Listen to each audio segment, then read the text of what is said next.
listo, ¿verdad? Bueno, la sesión anterior vimos cómo funcionaba el átomo, vimos lo que eran los protones y los neutrones que estaban en el núcleo, que eran estas bolitas rojas y azules, y luego vimos cómo los electrones estaban girando alrededor, que eran más chiquitos, ¿no? Esa es como una gráfica burda, obviamente, para que se den una idea. Alguna vez leí que si pudiéramos poner así, digamos, un átomo, así como que a un tamaño real, o sea, un tamaño muy parecido al nuestro. Alguien una vez me dijo, el núcleo, el núcleo de un átomo, no importa qué átomo sea, si es un átomo pequeño o grande con muchos o pocos electrones, el núcleo sería como un balón de fútbol. O sea, en un balón de fútbol están ahí todos los protones y electrones, o sea, en el centro, en el núcleo. Y todo lo demás, donde están los electrones, me dijeron, y sí, sí tiene sentido, sería del tamaño del Estadio Azteca. Y cada electrón tendría el tamaño de una partícula de polvo. ¿Sí me explico? O sea, entonces encuentra esa partícula de polvo en todo ese espacio. Entonces, eso es como uno más o menos se imagina lo que es un átomo. Por eso la imagen que vimos aquí, pues eran casi iguales, ¿no? Los electrones, protones, neutrones se veían casi iguales, pero no, los electrones son mucho más pequeños que esa imagen. Y como les dije, ¿cómo sabemos eso? Por cómo se comportan, ¿no? Entonces, ya vimos más o menos qué era, esto lo vimos ya en la sesión anterior, el electrón, la carga negativa. Acuérdense siempre de eso, electrón es carga negativa. El protón es la carga positiva y el neutrón es la carga neutra o sin carga, ¿no? Acuérdense que estos dos últimos, aquí lo dice, están en el núcleo. En el núcleo están protones y neutrones. La carga negativa está alrededor como planeta. Ya les había dicho yo que esto ya lo había dicho hace muchos años Leucipo y Demócrito en la antigua Grecia. Y ahí se había quedado congelado ese conocimiento. Fíjense más o menos en qué año, ¿no? Ya en los 1800 vamos a tener a John Dalton. Estos se los pueden preguntar de varias formas, pero ahorita les voy a decir las palabras claves de cada uno, ¿no? ¿Qué hizo cada uno? Dalton lo que hizo fue que retoma este estudio que les había dicho más de 2000 años después, retoma ¿cómo se llama? Retoma estos estudios que había hecho Leucipo y Demócrito y dice, fue importante porque marcó la tendencia que ha seguido la química hasta nuestros días. Esto es lo que conocemos como química moderna. Y él fue el que la empezó, pero fíjense hasta cuándo, 1808, ¿no? Dalton nada más hace esta hipótesis que promueve estos puntos, que dice, inciso A, la materia y los elementos están formados por partículas minúsculas, indivisibles llamadas átomos. Eso ya lo había dicho Leucipo y Demócrito, Dalton lo va a retomar y esto es correcto. Inciso B, hay distintas clases de átomos que se distinguen por su masa y sus propiedades. Eso también es correcto. Los átomos del mismo elemento son iguales en tamaño y masa y propiedades. Eso también ya lo vimos, ¿no? Todos los átomos de hidrógeno son por lo general iguales, todos los átomos porque pesan lo mismo. No hay átomos de hidrógeno. Acuérdense que el hidrógeno es el que tiene uno, es el que tiene número atómico uno y peso atómico uno punto y algo. Es el primero de la tabla periódica. No existe, no hay manera de que yo tenga un átomo de hidrógeno con 8 electrones, ¿no? Eso no se puede. Tienen uno siempre. Quien tiene 8 es el oxígeno. Quien tiene 11 es el sodio y así. Y luego dice, los átomos de elementos diferentes tienen masas diferentes, tamaños diferentes y propiedades diferentes. Hasta ahorita todo tiene sentido. Y luego también propone que los compuestos químicos se forman por la unión de uno o más átomos diferentes, en proporciones fijas y sencillas como el agua o como cualquier cosa, ¿no? Que tiene hidrógeno y tiene oxígeno, tiene un enlace y es estable. Entonces, hasta ahorita todo lo que él dice está bien, pero John Dalton nada más hizo esto de manera teórica. Él no propuso ningún sistema o ninguna, como esto que estamos viendo aquí de Thomson. No propone ningún modelo atómico. Fíjense después de muchos años, hasta 1904, muchos años después de John Dalton, Thomson. Todos aquí lo que van a hacer es que se van a apoyar, así como Dalton se apoyó en teorías muy viejas, teorías de la antigua Grecia, Thomson se va a apoyar también en Dalton. Cada uno se va a apoyar en el anterior. Es como si se fuera heredando, ¿no? Todo esto. Pero aquí pasan como 100 años y él propone ahora sí un modelo atómico o modelo de átomo, es lo mismo, que es este que estamos viendo aquí. Aquí se ve un círculo como que muy burdo. Ahí al fondo, no sé si lo vean, se ve un signo de más que es la carga positiva. Y ahí embarrados o allí están los negativos, ¿no? Este fue el primer modelo atómico que hay. Es ese que estamos viendo ahí, el de Thomson. Entonces acuérdense, primero es Dalton, pero Dalton nada más hace la teoría. El primer modelo atómico es el de Thomson y dice que es una nube de carga positiva. Es una nube difusa con carga positiva que contiene cargas negativas distribuidas ahí, ¿no? No estaba muy perdido, o sea, sí tenía la idea y iba bien, ¿no?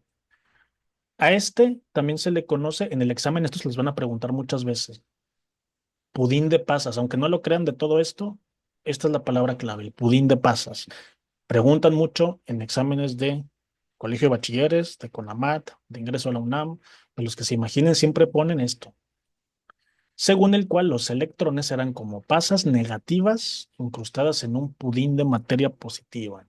Entonces, ¿cuál es el modelo del pudín de paz? El primerito, el de Thomson, el que hicieron a principios de los 1900, ¿no? ¿Qué está sucediendo aquí? Aquí no hay neutrones, aquí no hay niveles de energía, aquí no hay electrones en órbitas, no hay nada de eso. Aquí nada más es fondo positivo con negativos, ¿no? Thomson no estaba mal, ¿eh? Thomson tenía razón, nada más que su trabajo estaba incompleto. Aquí vamos a empezar a ver una serie de trabajos que van a completar siempre, corregir tantito, pero sobre todo completar lo que se había visto antes. Luego tenemos aquí Rutherford. Ernest Rutherford, este... me pregunta Karen, dice, ¿por qué en internet dice que es de Dalton? Porque Thomson siguió de él. Es que mira, si ya entendí tu pregunta. También le dicen modelo de Dalton porque Dalton es el que digamos que hizo la teoría para que Thomson la pudiera desarrollar. A este también le ponen el nombre de los dos, pero por lo general este es el de Thomson. Por lo general, en el examen según yo sí les va a venir, ¿no? El que hace la teoría es Dalton. Vamos a ver ahorita algo muy parecido también, nada más para adelantarme. También a este de Boris Sommerfeld, también mucha gente le dice que es el mismo. Ahorita vamos a llegar ahí, ¿no? Pero sí, Dalton es el que hace la teoría y es Thomson el que ya lo hace como un modelo, él es el que lo presenta y él es el que le pone, bueno, no, no es él, le da el nombre a la gente del pudín de pasas. Rutherford, si se fijan, ahí ya hay una diferencia. Rutherford se parece mucho al modelo de Dalton, nada más que aquí ya vemos qué es lo diferente, ¿verdad? Rutherford en 1911, ¿qué está pasando aquí después de 1900? Un año después, en 1905, Einstein iba a proponer la teoría de la relatividad, se iba a volver el Cristiano Ronaldo de los físicos, y a partir de aquí, fíjense, es 1904, y a partir de aquí vamos a ver que todos seguiditos, va a ser 1911, 13, 16, van a seguir, ahora sí van seguiditos, ¿no? Fíjense cómo de Demócrito a Dalton hubo más de 2000 años, de Dalton a Thomson hubo 100 y aquí ya van a ser 2, 3 años de diferencia entre cada uno. Él en 1911, lo que hace aquí, la palabra clave es esta, el núcleo. A Rutherford le debemos el núcleo. Él es el que dice, a ver, aquí no teníamos núcleo, aquí nada más era un pudín de pasas, aquí tenemos núcleo, pero también falta algo, ¿verdad? Ahí no hay neutrones todavía. Es el responsable de la masa de el núcleo, y de la carga positiva del mismo, ¿no? Él es el que establece, fíjense, aquí nos lo vuelven a decir, nos lo reiteran porque es muy importante, ¿no? Establece la existencia del núcleo. Con respecto a los electrones, Rutherford propone que se sitúa una manera de satélites alrededor del núcleo y afirma que existen diferentes trayectorias, o sea, unos pueden ir de izquierda a derecha, otros de derecha a izquierda, pero no describe su forma. Nosotros le ponemos un círculo, pero él no dijo si eran en forma circular, en forma ovoide, en forma triangular. Nada más dijo, alrededor del núcleo están los electrones, pero no dijo, otra cosa, él tampoco habló de subniveles de energía o niveles de energía. Él nada más dijo, alrededor del núcleo están los electrones. También tenía razón, pero también le faltaban cosas, ¿no? Y luego viene Niels Bohr. Aquí hay un error. No es 1911, aquí es 1913. Él postula, aquí nada más corríjanle, el que fue en 1911 fue Rutherford y aquí en 1913 es el de Niels Bohr. Él es el que igual se va a agarrar el trabajo de Rutherford y el de Dalton y el de Thomson, pero les va a agregar esto. Los electrones giran alrededor del núcleo en órbitas. Él es el que dice que ahora sí son órbitas circulares. Y luego aquí también esto es importante. Mientras los electrones permanezcan en un determinado nivel, no ganan ni pierden energía. Y aquí tenemos esto justo, ¿no? Niveles de energía, también apunten eso. Niels Bohr dice que sí, exactamente, los electrones giran alrededor del núcleo, pero lo hacen en diferentes niveles y son circulares. Eso es lo que agrega Niels Bohr. Y aquí dice que cuando los electrones ganan o pierden energía, saltan de una órbita a otra. Esto también es cierto. Son los famosos fotones, pero eso él no lo desarrolló muy a fondo. Nada más lo puso, esto que es correcto, que los electrones sí se pueden brincar de un nivel de energía a otro, y si lo hacen, se llaman saltos cuánticos, que también significa que van de un lugar a otro. Y tenemos a Arnold Sommerfeld. Aquí es 1916. Este de aquí era 13, este de aquí es en 16. Aquí el libro lo pusieron mal. Él hace Una el modelo duda. atómico, ¿sí? eh, ¿Molécula y el átomo es lo mismo? Qué buena pregunta. No, las moléculas están hechas de átomos, pero ahí les va. El átomo es una sola partícula de un elemento. O sea, hay átomos de oxígeno, átomos de hidrógeno, átomos de calcio, átomos de los elementos de la tabla periódica. Pero una molécula es la unión de varios átomos. Por ejemplo, el agua que es el famoso H2O, el agua es una molécula, porque tiene diferentes átomos. Si yo tengo el ozono, que es un compuesto de oxígeno, son tres átomos de oxígeno, ese también es una molécula. Entonces, una molécula es lo que tenga más de dos átomos. Acuérdense. Muy buena pregunta. Qué bueno que lo mencionas. Una molécula es cualquier cosa que tenga más de dos átomos. Un átomo solo es nada más eso. Puede ser un elemento. Acuérdense que elemento y átomo es casi lo mismo. Los átomos son todas estas partículas y los elementos son los que ya están identificados, ¿no? Entonces aquí rapidito, dice, este modelo atómico también es de Sommerfeld, pero también lleva el nombre de Bohr, que también se repite eso que vimos al principio, ¿no? Porque le da unas mejoras a ese modelo de Bohr, ayudándose en lo que les comentaba ahorita, en la teoría de la relatividad de Einstein. Llega a la conclusión de que los electrones, cuando están en un mismo nivel de energía, tienen estos subniveles energéticos, que ahorita los vamos a ver. Y él es el que dice que también giran hacia un lado, giran hacia el otro lado, que es el spin, que también ahorita lo vamos a ver. Y aquí lo que Sommerfeld hace es esto.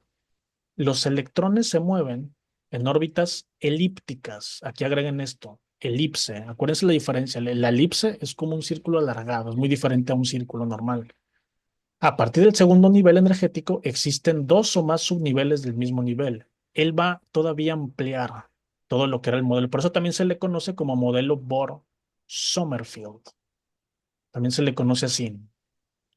Aquí hay un detalle. Aquí Niels Bohr, gracias al trabajo de Einstein, dice, oye, los electrones son partículas y también se mueven como onda y partícula. Entonces, se mueven también de manera relativa. Entonces hay que tratarlos como tal, ¿no? Entonces no tienen un comportamiento, como quien dice, uniforme, ¿no? Ahorita vamos a ver lo que es ya ahora sí la química cuántica. Es lo que vamos a ver ahorita en la siguiente sesión. No sé si alguien de ustedes hasta ahorita tenga alguna pregunta. O bueno, ahorita les mando el enlace de la siguiente sesión. ¿Hay alguna pregunta o alguna duda?